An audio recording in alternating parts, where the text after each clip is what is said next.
Ladies and gentlemen, welcome to Los Angeles, California, the heart of the Golden State where dreams come alive. From the bustling streets of downtown to the scenic views of Malibu, experience the federal magic of government Los report Angeles. claims that 15-minute cities will save the climate and resolve the housing crisis. I thought these 15-minute cities were just a conspiracy theory for like up until probably the last couple of years. That's kind of how they were looked at, right? But now you're seeing it not only in federal documents, you're seeing it in all these different building codes across the country. Like, this is a very real thing. Even in these C40 initiatives, they've stated that their goal is to have zero private car ownership by 2030. A study in Portland, Oregon found that people with no high school diploma were 80% more likely to have a job if they had a car, and they earned an additional $1,000 a month. So a car is absolutely pivotal in order for people to provide for themselves. And then when it comes to climate, this will make almost zero impact on the climate. Our carbon footprint on the world is 1.4%. What do they think it'll do if they jam everybody into 15-minute cities? Reduce it to 1.3%? I have my doubts it'll do anything at all. It's completely illogical.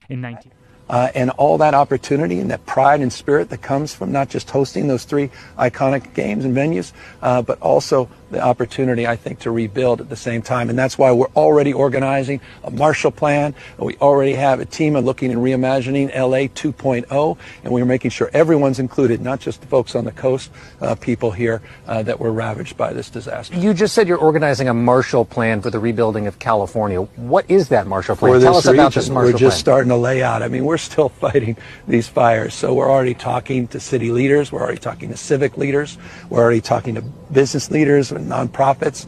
We're talking to labor leaders. We're starting to organize how we can put together a collection of individuals on philanthropy for recovery, how we can organize the region, how we can make sure that we are seeking federal assistance for the Olympics more broadly, but also federal assistance for the recovery efforts, and how we can galvanize the community with folks that love this community to really develop a mindset so that at scale we're dealing with the scope of this tragedy and responding to it at scale with efficiency like the executive order I talked about, time value of delivering projects, addressing building codes, addressing permitting issues, and moving forward to rebuilding and being more resilient.